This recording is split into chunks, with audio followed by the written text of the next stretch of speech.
Hi. I first want to talk about something that I believe is becoming more urgent. One of my degrees is in economics, and lately I've been spending a lot of time online reading about what's going on economically and financially. And everybody I talk to knows that a collapse is coming.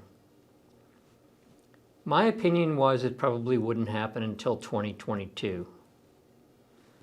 But reading people like Harry Dent and Jerome Grantham and, Ray Dalio, they are of the opinion it's going to happen in the next few months. And I've become convinced. I don't consider myself an expert in economics, even though I have a degree, far from it. But I do know enough to understand the language. And every week, there are things going on that amaze me. The most amazing thing in the past few weeks is the Federal Reserve stopped reporting M2 money supply. They've been issuing those reports weekly since, I think, the 1960s. And that is pretty shocking. And it's a sign that really bad things are going to happen soon. They've increased the money supply by over 500 times what it normally is. And they know they're going to have to expand it even more.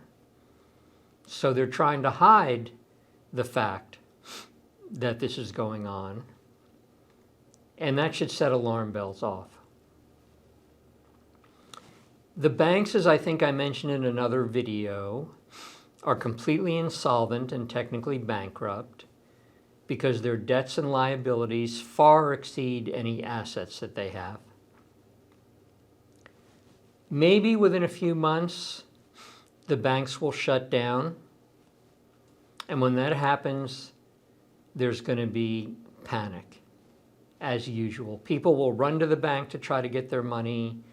The banks won't be open, so they'll realize that they only have whatever cash they have on hand.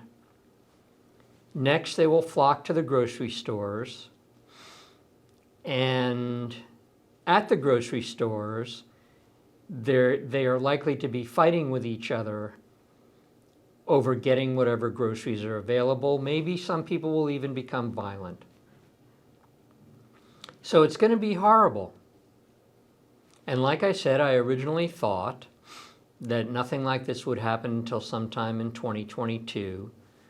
But now I think Harry Dent and Grantham are right, and it's going to happen within a few months. Interestingly, the banks who act as financial advisors and others have been saying that the economy is going to recover and people should be investing in equities and stocks. And of course, this is a big lie and they know it. But they're suckering millions of people into the stock market right before there's going to be a huge crash. Even Warren Buffett has sold his stocks in 2020, and in particular the banks, which he's held for a very long time.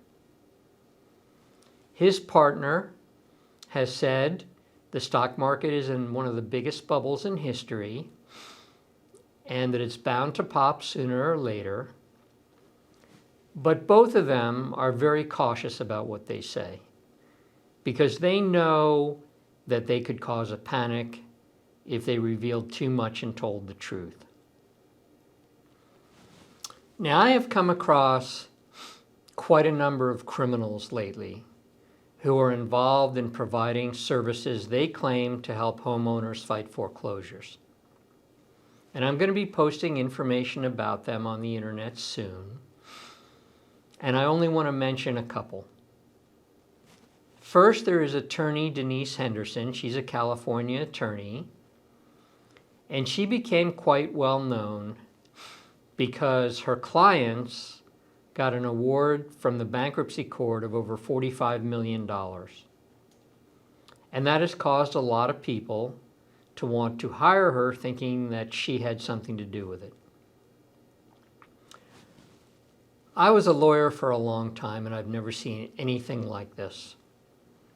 But the bankruptcy judge actually published an opinion saying that she had nothing to do with her clients receiving an award and that she was one of the worst attorneys he's ever encountered. And if you Google Denise Henderson criticism by the court or something like that, you will probably find it. And I think Ed Vallejo may have posted it because I sent it to him on the Americans Against Foreclosure website. Another criminal is a woman by the name of Paris Dubé. She became quite well known because she was in the documentary The Con, which, by the way, is about 5 hours long. I think it cost $20 to watch it online. And it was produced by Patrick Lovell and a company called Gather, G-A-T-H-R. And if you haven't watched it, it tells the whole story in great detail, and I highly recommend it. It also turns out Paris Dubé has been involved in a criminal conspiracy with a lawyer in Florida who has something to do with a public company. It's a penny stock on the NASDAQ, and other criminals.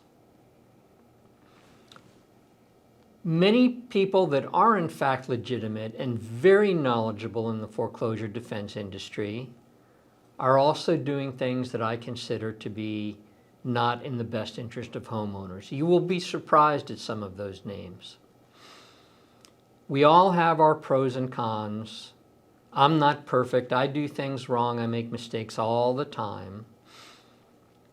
And all I'm going to do is publish the truth about these people, just the facts, the good and the bad, so people can make up their own mind on what to do with regard to these people.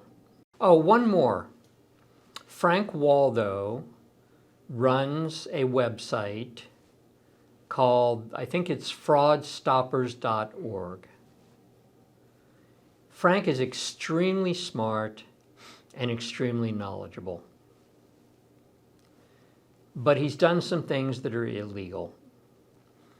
One thing he did was got in an internet posting war with a guy by the name of Storm, I forget his last name, Bradford maybe. What Storm does is post all kinds of horrible things about other people in the foreclosure defense industry, and then he extorts money from them. He demands they pay him money in order to have those removed from the internet. He did that to one of the principals of certified forensic loan auditors, a friend of mine, and that person paid thousands of dollars to him for the harassment to stop.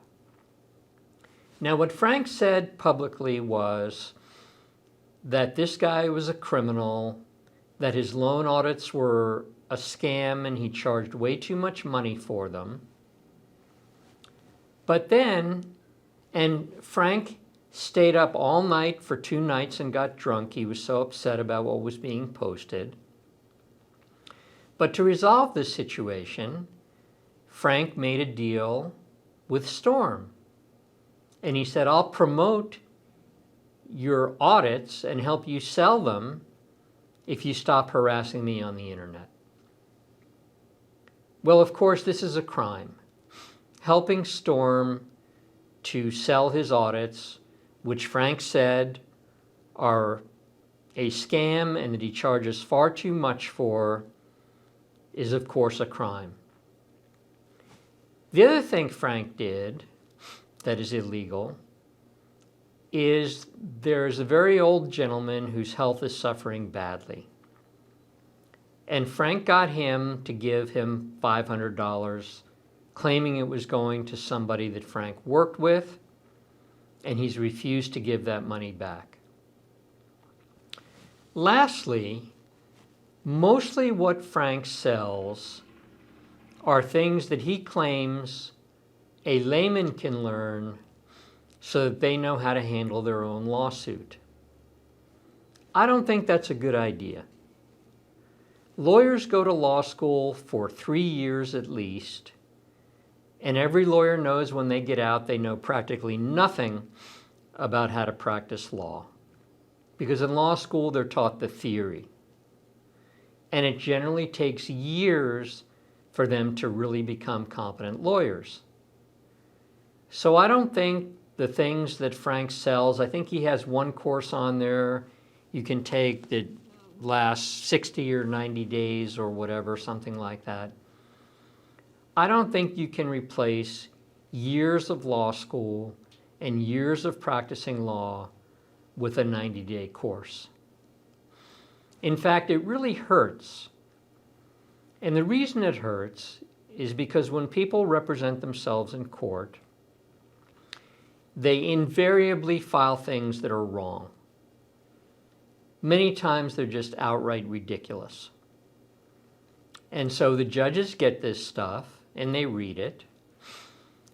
And this gives homeowner cases a very bad reputation. And of course, judges talk with one another, and the judges tell each other, boy, you should see what this crazy homeowner filed in my court this time, just trying to get a free house when they're really a deadbeat who didn't pay their mortgage.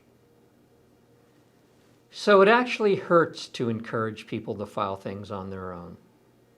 So I don't think Frank should be doing that.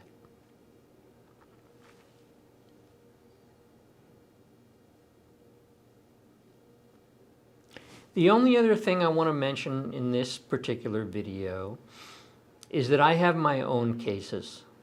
I'm currently living in the state of Washington in a wonderful small town called Sequim, Sequim, and I have my own cases. I have 3, one pending in state court, one pending in federal court, and one pending in the bankruptcy court. And in one of the state court matters, there's going to be a trial this Friday, April 23rd at 1:30. And by law, courts have to keep their hearings open to the public. And if you're interested in watching, Ed Vallejo at Americans Against Foreclosure has the Zoom. You can attend by Zoom or by phone in this court. I'm going to be there in person. But anybody can watch and observe because of course, under the Constitution, courts have to be open to the public. They're not allowed to have secret or private hearings. And I'm happy to provide the information to log on by Zoom or by phone to anybody. But really, I'm going to ask Ed to provide that. He has all the information, and he may have already posted it online. I'm not really sure. And during that hearing, one of the things I'm doing, there's something else that's going on. As many of you know, the courts are broken. Law enforcement is broken. We have no more rule of law in this country. And history has shown when there's no rule of law, societies fail, and of course that leads to anarchy. For example, Reuters in the middle of last year published an article showing that thousands of judges across the country have committed serious crimes and remain on the bench. Those of you who've tried to fight your illegal foreclosures already know that the courts side with the banks and will not help you. So that's another sign that we have no more rule of law in this country. I mentioned the Federal Reserve. They are clearly engaging in violations of the Federal Reserve Act, as another example. They're doing many things that violate the Act. One of the primary ones is they're buying corporate bonds, which they're clearly not allowed to do under the Act. And as I think I mentioned, they're desperate to try to hide what's going on by providing as little information to the public as possible.